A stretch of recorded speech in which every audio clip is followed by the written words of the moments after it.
I love you. You what? You love me? He said, exasperated.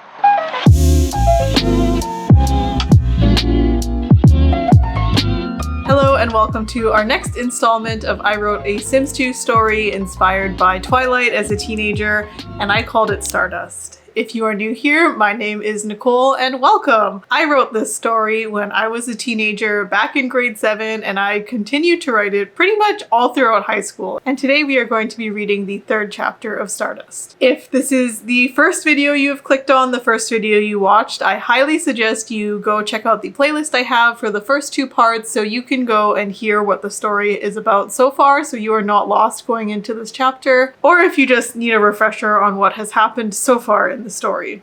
So last time we left off, Anika, our main protagonist, has been having a lot of nightmares about her new friends, Katrina and Victor. She's wondering what they could be because clearly there is something very different about them. Maybe they're vampires, maybe they're not, but she seems to dream about them having fangs and wanting to kill her or eat her. Before we get into this chapter, I will give the disclaimer I have been giving this whole time that I am very proud of my past younger self for writing this story, and in no way do I mean to shame her for putting herself out there. I just want to share this creation with you because it's really fun and kind of like a blast from the past to reread what I wrote and to share it with you. Without further ado, let's get on to chapter 3. So we begin with the title page as always. As I'm sure you know, I formatted it this way to make it look like as it once did on the sims2.com. Stardust, Chapter 3, Nightfall. The description, my favorite part. Get ready for the nightfall. It's when the vampires come out to play. It looks like I posted this on December 1st, 2008, or it could be January 12th, 2008. I'm not too sure, but what I do know is that I was likely in grade 8 when I uploaded this chapter. I actually don't have any memories of making this one. All I know is that probably I made it sometime in the winter. So here it is, people. Welcome to Chapter 3 of Stardust, and I hope you enjoy it. Now, what are you waiting for again? Me to babble on again? Well, I won't. So get ready for possibly one of the longest chapters I've written. Enjoy. And for the newcomers, make sure to read the 2 chapters before this one.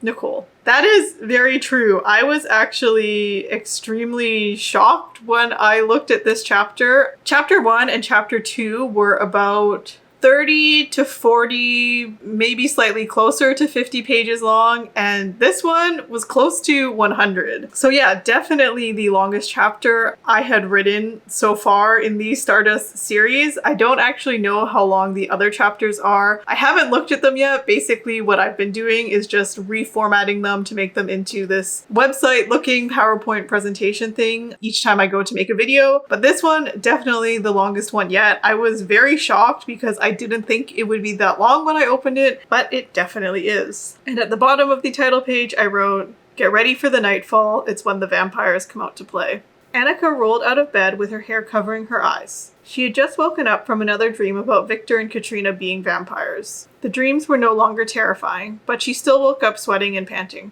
Frustrated and annoyed by her dream, Anika trudged out of her room and down the hallway into the bathroom. She stepped into the shower and turned on the water. The warm droplets sprayed her face and cleared her mind from her cluttered thoughts. Over the past month, she had the same dreams over and over again, and they were beginning to get old. Anika had only told Katrina and Victor about her dreams. They seemed to be the only people who understood the dreams. She had once come up with a theory that maybe the dreams were trying to tell her what Victor and Katrina really were. However, Anika never questioned Katrina or Victor. Instead, she merely laughed at herself for thinking such thoughts. After standing in the soothing warm water for 20 minutes, Anika got out of the shower and dried off. The wetness of Anika's hair soaked through her top as she looked out the small window and watched the snow fall. She was amused by the soft white flakes of frozen water dancing in the wind before landing on the windowsill. Although she was used to seeing snowfall every year, it never failed to make her smile. I could be wrong here, but I believe that when I wrote this chapter, I know I said I don't remember anything, but just reading it out loud, I was like, oh, okay, I think I remember now. I think the Sims 2 Seasons expansion pack had come out like before I started making this chapter, which gave you weather in the game, and it also gave you ceiling tiles. I remember before the expansion pack came out, I had to experiment with like a custom object where all of the ceilings were objects you could place that someone had created for you to use. With this new expansion pack, I think it gave me the ability to have ceilings, which made it so you didn't see a random blue sky in the shots. And I think it also explains why I angled some of my shots in the earlier chapters very weirdly. I think it was all an attempt to cut out the invisible ceiling that you wouldn't see before. Anika's damp satin pajama shirt clung to her back as she quietly crept back to her room. It was early in the morning and the sun had just come up. By now the sky should have been a light blue, but it was a dreary gray. The sunlight was blocked by heavy clouds from which snow fell. Upon entering her room, Anika gazed at the digital clock on her desk. The threatening scarlet-red numbers glared back at her. 3:45. She opened her wardrobe doors and rummaged through her clothes till she found something warm to wear. Finally, after 5 minutes, Anika found what she was looking for. Her long beige tank top, a light brown cotton t-shirt, a green khaki hoodie, and a pair of dark wash jeans. She then took her long, silky chocolate brown hair and tied it into a loose bun on the side of her head. Anika grabbed a hairband decorated with white lace and slipped it on before settling down on her bed and waiting for her alarm to go off at 7. A very detailed outfit description here. When the clock struck 7 o'clock, Anika walked down the stairs, hoping that Margot was still sound asleep in her bed, and that her mother would be busy reading the morning newspaper. She wanted to eat her breakfast in quiet and watch the snowfall. Anika didn't want to miss the first snowfall of the year by having to listen to Margot talk to her about little insignificant things like how her new doll had a heart-shaped belly ring with a red ruby in it. That's when she heard it. I feel like Anika can be unnecessarily mean towards Margot. Maybe not in her direct interactions with her, but definitely the way she thinks about her sister. And also a very interesting detail about the doll with a belly button ring on it. I don't remember dolls having belly button rings. I know maybe my scene dolls or Bratz dolls would sometimes have like a little gem in their belly button. I don't know. Comment down below if any of your dolls growing up had a belly button ring. Margot's cheerful voice yelling two things continually. The first was her joy for the first snowfall of the year, and secondly, apparently, Anika and Margot's grandmother, Lillian, was coming the next day to spend the winter holidays with her grandchildren. Anika walked into the living room, wondering where in the world her mother was. At that moment, Anika saw Margot jumping on the couch in her favorite pair of blue and yellow pajamas. Margot's eyes seemed to light up at the sight of her older sister. She immediately stopped jumping on the couch and ran over to Anika to tell her the news. "Anika, did you hear the news that Grant—" Anika cut her off. "I think the whole world heard the news. And just to annoy Margot," she added, "squirt." That also annoys me, and I don't like having to say that word. She was expecting to see Margot's face turn red and to hear an annoyed scream. "Fine," she said, glaring at Anika. "You can call me Squirt. But at Christmas, you're going to be on Santa's naughty list, which means you'll get no presents." And with that, Margot stuck her tongue out at Anika. She smiled to herself. Every year at Christmas, Margot would give the same reason for why Anika should not have called her Squirt. I don't know why I chose to use that word. Okay. But after Christmas, I'm calling you Squirt again. Before she's seeing Margot's baffled expression, Anika turned around and walked into the kitchen to make her and Margot breakfast. A reminder that I wrote this story in WordPad, which had no spelling check or grammar check or anything like that. So there are a lot of odd spelling mistakes here, and I try to stay true to the medium by just reading the story as it is. Anika put butter on a heated pan and poured in the pale batter. The batter sizzled and she carefully flipped the round pancake. She heard the front door creak open and the light footsteps of her mother. "Smells good, Annie," Jane said as she walked into the brightly lit kitchen. "Where were you?" Anika questioned while pouring more batter into the pan. "Taking your car to the repair shop." I think this is the first time Anika has been addressed as Annie, and I'm not sure if she is ever addressed as Annie again in the future, but I guess we will find out. "Why would you—" Then she remembered that last night she had to run to the grocery shop to pick up things for dinner, and when she had tried to back the car up, she had gone too far. The car had backed into a bright yellow pole, leaving a large and very noticeable dent and shattered left taillight. The accident had occurred because of Anika's daydreaming. She was so caught up in her thoughts that she had not noticed the pole at all. When Anika had finally gotten home, her mother's face was a deep shade of red. They had argued for a while, and in the end, Anika won the argument and her mom was going to pay for the damages to the car. Good for you, Anika, but also this is one of those details where I'm not sure why I included it in the story, and I don't have an explanation for you. Anyway, you'll have your car back later this evening. She paused as she suddenly remembered something. Oh, and Grandma is arriving tomorrow. Could you pick her up for me? Sure, what time? 5:30. She paused. In the morning. In a flash, Anika turned on her heels and glared at her mother. 5:30? You're kidding, right? I kid you not, and I am the one paying for your car. Okay, and next time, if I have to pick Grandma up, make sure she gets a later flight. We'll see, her mother said, smiling as she left the room. The Hales ate their breakfast in silence as each of them watched the snowfall. It was a few minutes before 8 and Anika needed a ride to school. She grabbed the phone and dialed the phone number of her two good friends. I got very creative adding these black borders for a very cinematic effect. And as you will see, I think I was trying to do something very sneaky here by hiding the face of the person who answered the phone. Hello? Hi, Mrs. Fields? Yes, this is her speaking. It's Anika. Is Katrina there? No, Anika, dear. She's, in the shower.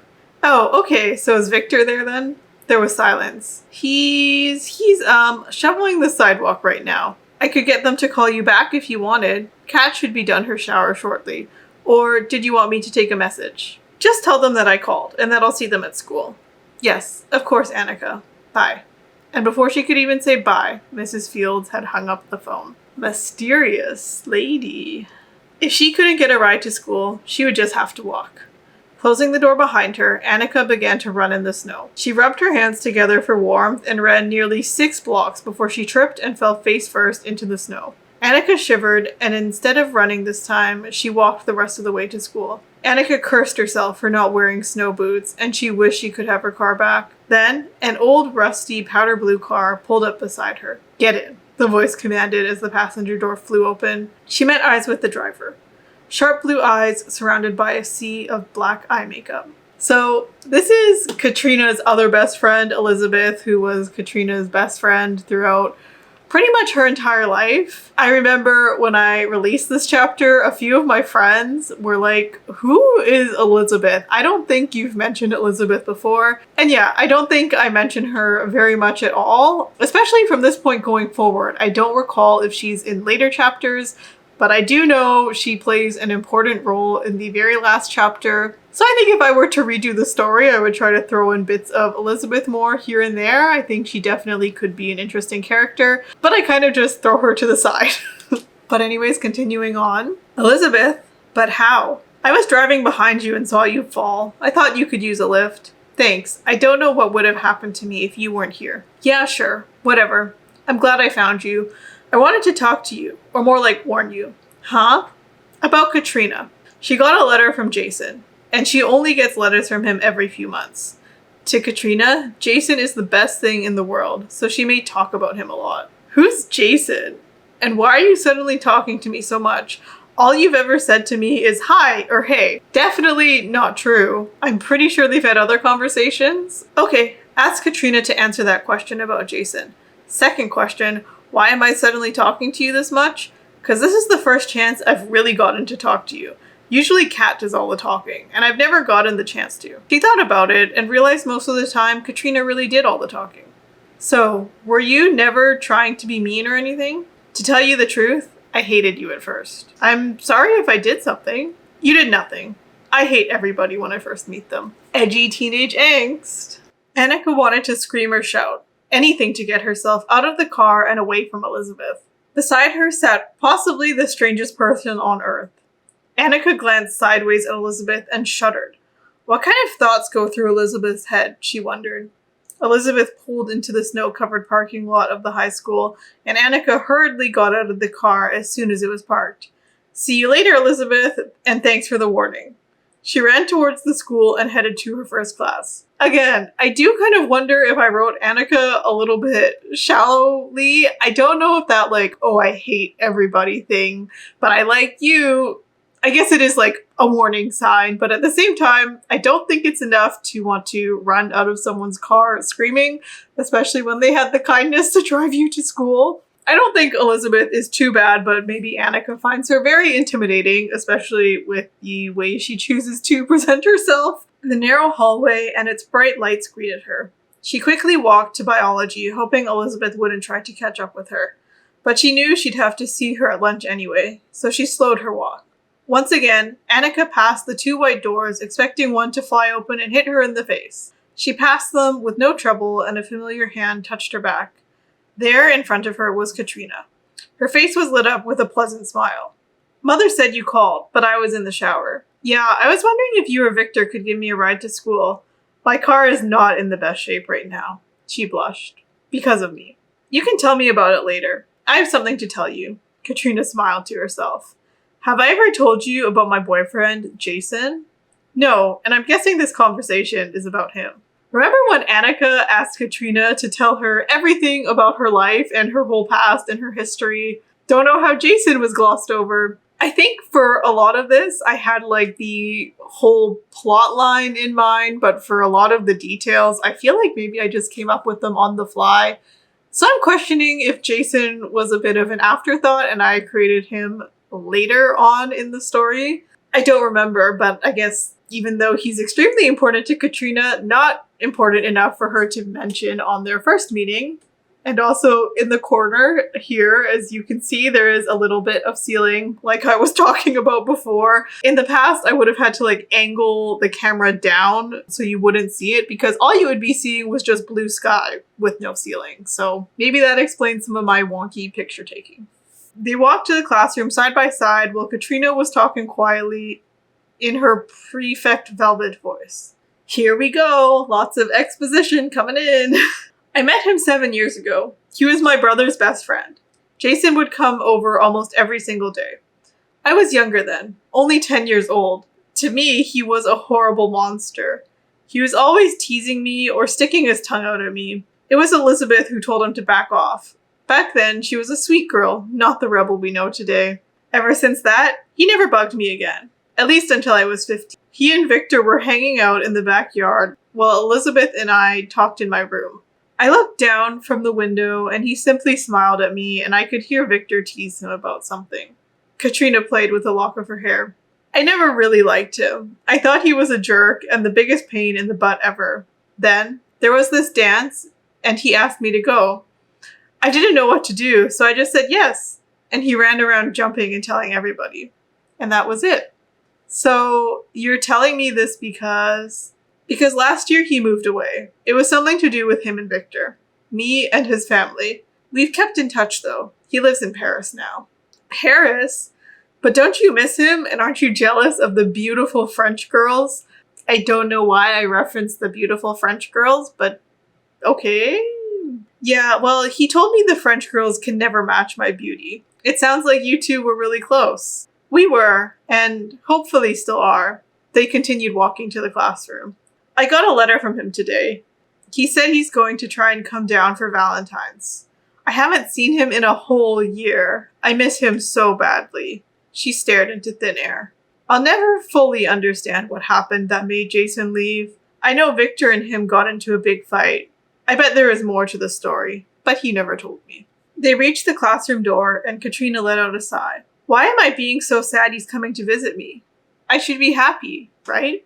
Yeah, I guess, but maybe you're thinking that Valentine's Day is a long way away, and so you don't want to be too happy. I think you're right. Then Anika noticed something as she took her seat in the back of the room. She leaned her head closer to Katrina and inhaled. Her hair didn't smell of shampoo, and usually Katrina's shampoo smelled very strong, like strawberries. Kat?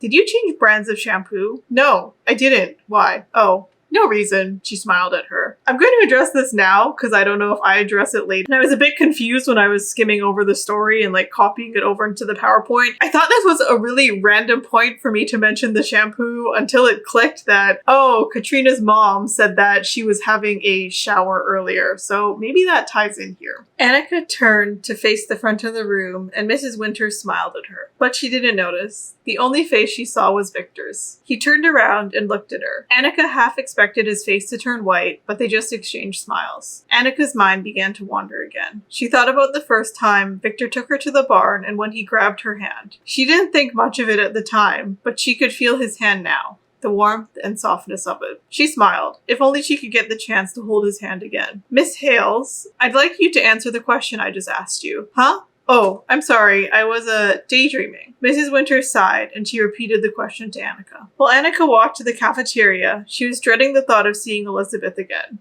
She slowed down her walk, and then she heard a sweet melody coming from the music room. She stopped and stuck her head into the doorway. She saw Victor playing the piano, and she just had to stop and listen to the song. Anika didn't really like the sound of the piano, but when Victor played his song, the sweet melody made her smile. She'd heard the song so many times, and she couldn't get enough of it. Victor stopped playing at the same part and turned to see Anika watching him. I thought it was you. What's up? Oh, nothing much. Just listening to you play. He smiled at her. Mr. Grample likes this song too. He lets me use the piano in here. He's hoping I'll finish the song soon. Still haven't found the inspiration yet, have you? Nope. And shouldn't you be at lunch? Yes, and you should be too. I asked first. He grinned at her. I'm avoiding Elizabeth. She said something to me and I've decided that it creeps me out. Let me guess. When she meets everybody, she hates them, right? How'd you know? She told me once. Okay, so why aren't you at lunch? The special sounds gross and I'm not hungry. Same. Somehow, liver and onion stew doesn't stick with me. They both laughed.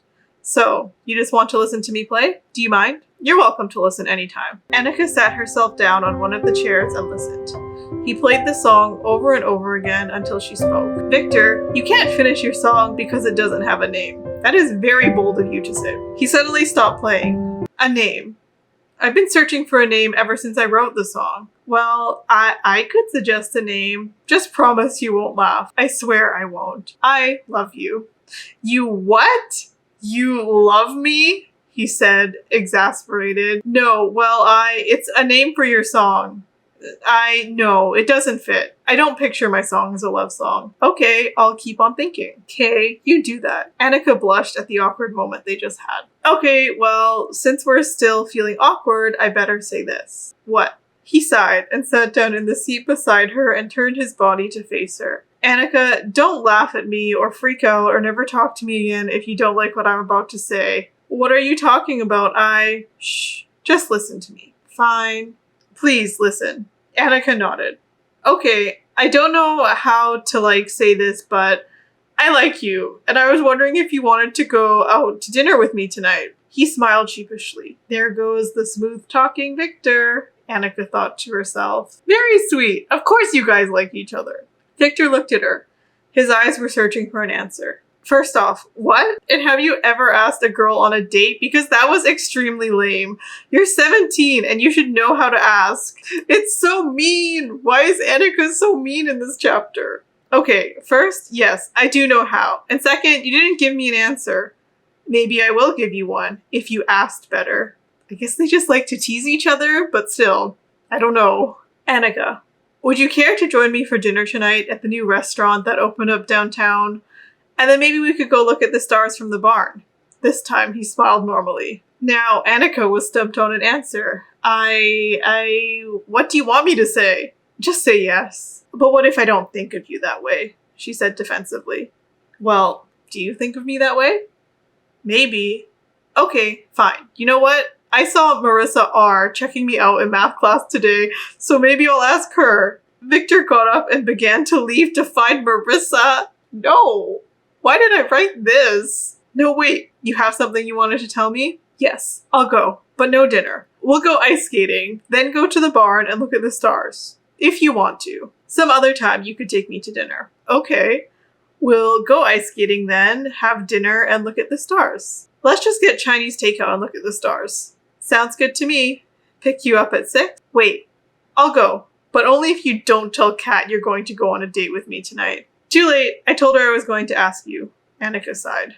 Great. Just great, she thought. The school bell rang and Victor slipped out the door. By the way, Marissa wasn't checking me out. I just said that to make you jealous. I don't know if I like that, but I'm just going to say that I was in grade 8 and probably didn't know better. At the end of the school day, when the last bell finally rang, kids ran out of the classrooms, eager to get out of the school and start the winter holidays. Anika looked around, hoping to find Katrina in the crowd of people, but she couldn't see the beautiful face anywhere. She shuffled her feet as she began to leave the building. She was hoping she could get a ride home from school. Anika continued to walk when a happy Katrina skipped up to her and stopped at her side. Katrina! Hey! Katrina smiled sweetly at her. Hi, Anika. How was your day? Good. Anything special happen? Nope. You sure? Yes, I'm sure. Why? Okay, fine. I really need to know. She stopped in front of Anika. What did you say when Victor asked you out? Yes or no? I don't know. Maybe you should go ask him. Really? Katrina smiled evilly at her. I was going to ask if you needed a ride home, but I guess not. Anika raised her eyebrows at Katrina, surprised by her bribing. I said yes, okay? Satisfied? Yes. And now I shall ask. Anika, do you need a ride? She played along. Oh, thank you, Kat. I was hoping you would ask. Katrina rolled her eyes. Okay, so about you and Victor. What are you doing tonight and what are you wearing? First, are you planning to stalk us or something? And I don't know what I'm wearing. I'm not gonna stalk you. I'll just go ask Victor. And you should wear pink. He said once he liked you in pink. It compliments your eyes. He told you that? Victor likes to tell me almost everything when it comes to you. He likes to? Yep. Does that mean you know why he turned white when he saw me the first time? You're always looking for an answer to that question. I do know, but I'm not allowed to tell you. Why? Is this some giant secret that everyone has to keep from me? I guess you could say that. But we'll tell you soon enough. As they opened the school doors, a cool breeze came in and Katrina turned to her friend and winked. I promise. Anika walked toward her house. She smiled at Katrina, who sat in her car, and opened the door.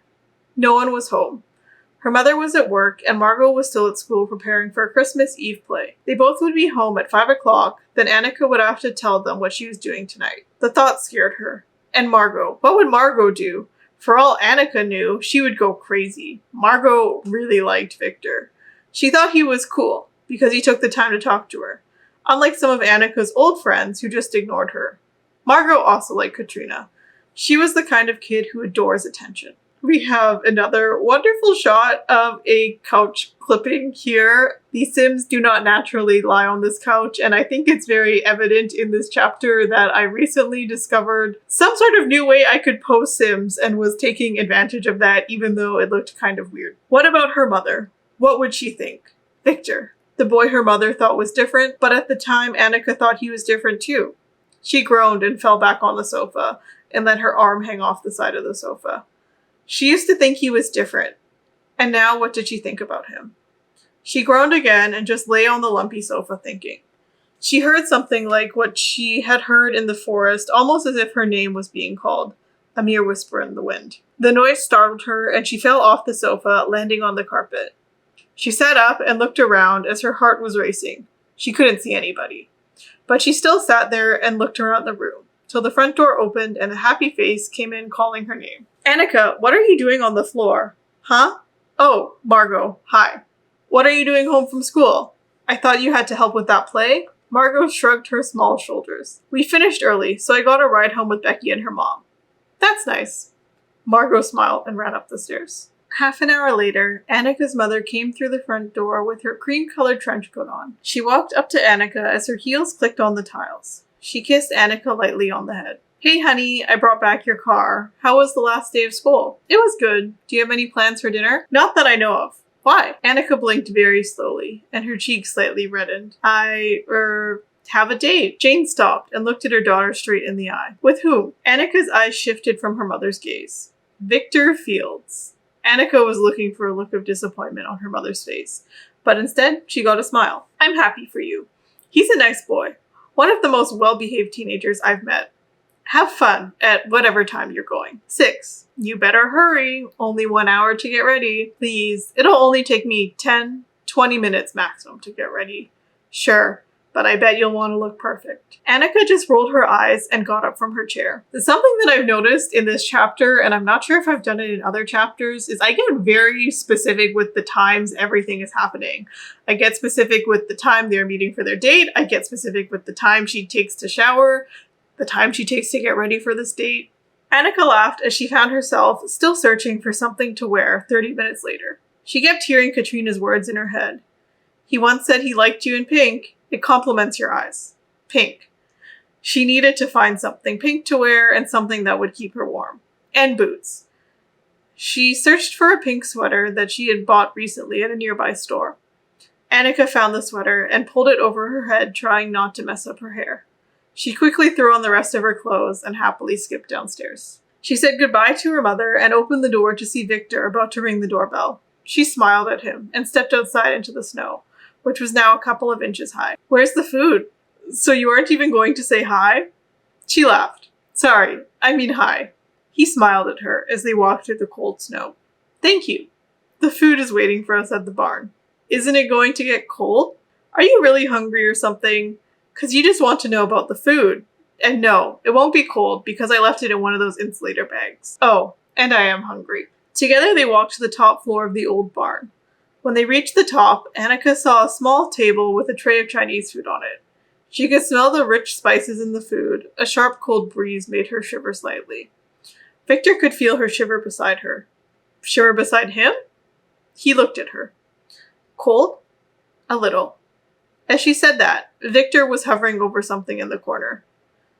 She could hear him opening an old rusty door that squeaked. A small flicker of light filled the room and disappeared in the shadows.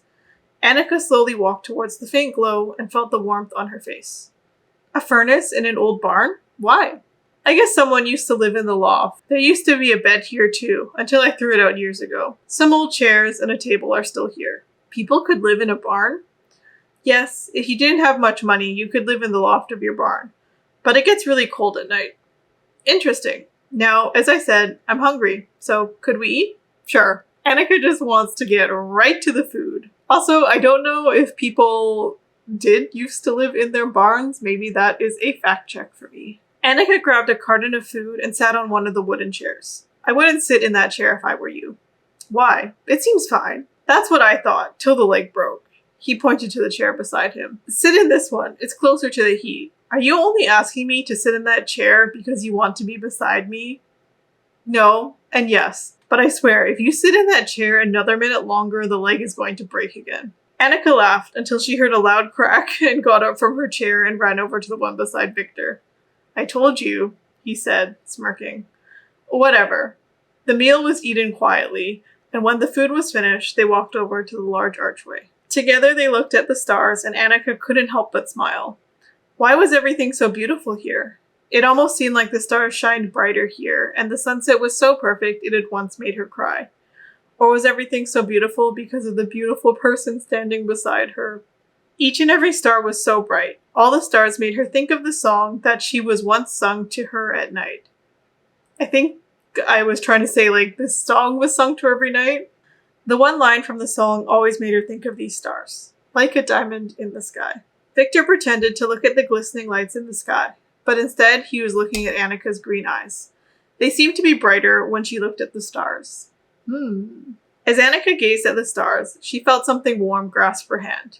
It was familiar, like the time she ran through the forest with Victor. It was the hand she thought about often. Victor's hand was soft and smooth like silk. "What?" "Look at that."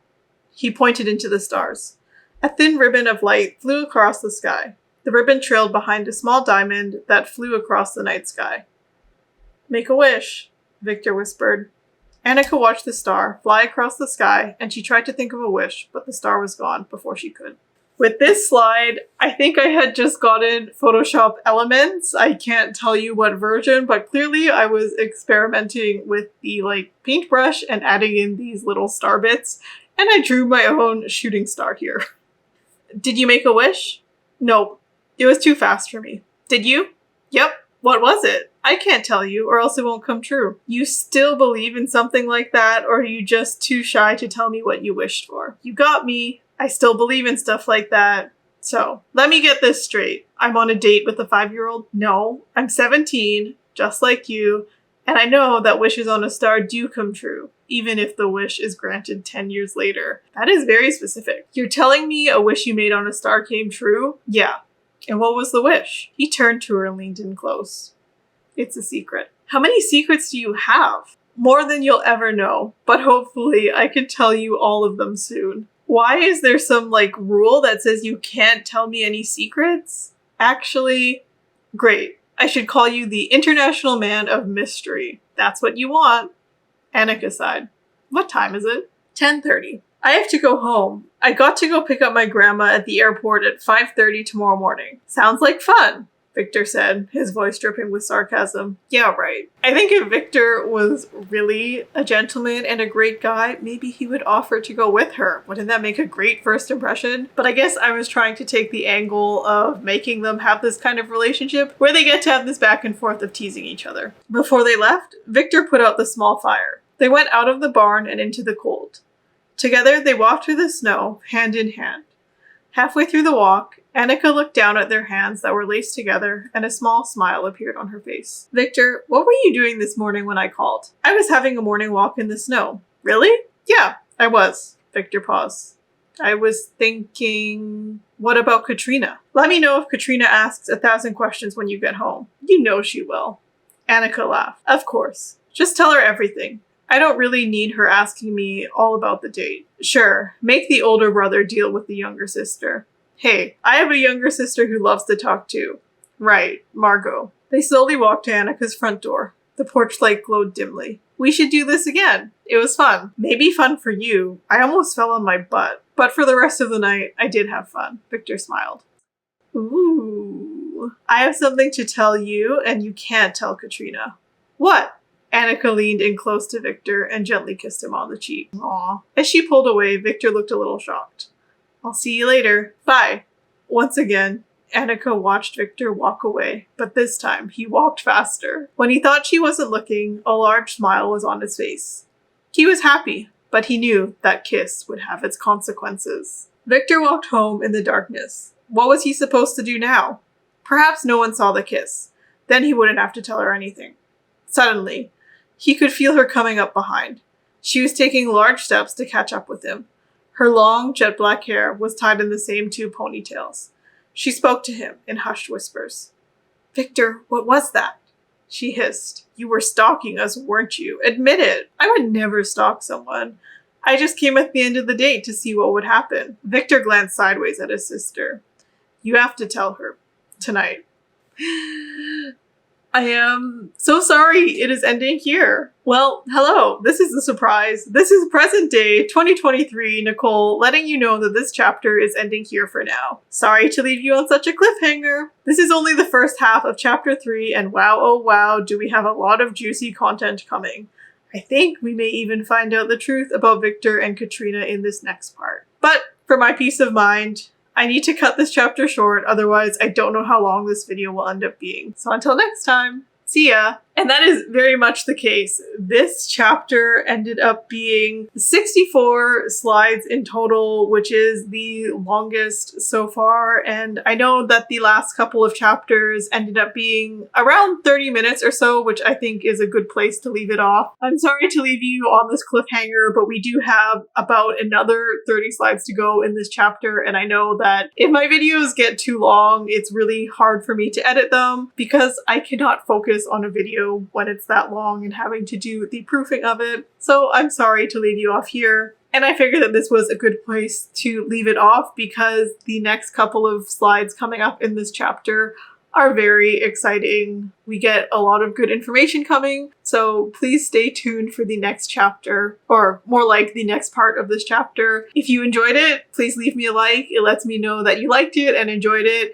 And if you're not already subscribed, please subscribe for more. Outside of these videos, I also make vlogs about my current writing. I make some daily vlogs and just fun videos about what's going on in my life. Please give me your theories down below of what you think is maybe going to happen next in the story. I would love to hear where you think it is going. I can say that I didn't expect the direction it was going to kind of take next. I remember things differently, but it's very interesting to see how things play out with you in real time. I'm going to continue to upload one of these Stardust videos at the end of each month, probably the last Friday of every month. But until next time, thank you so much for watching, for being here. I appreciate you spending some time with me, and I will see you again very soon. Bye!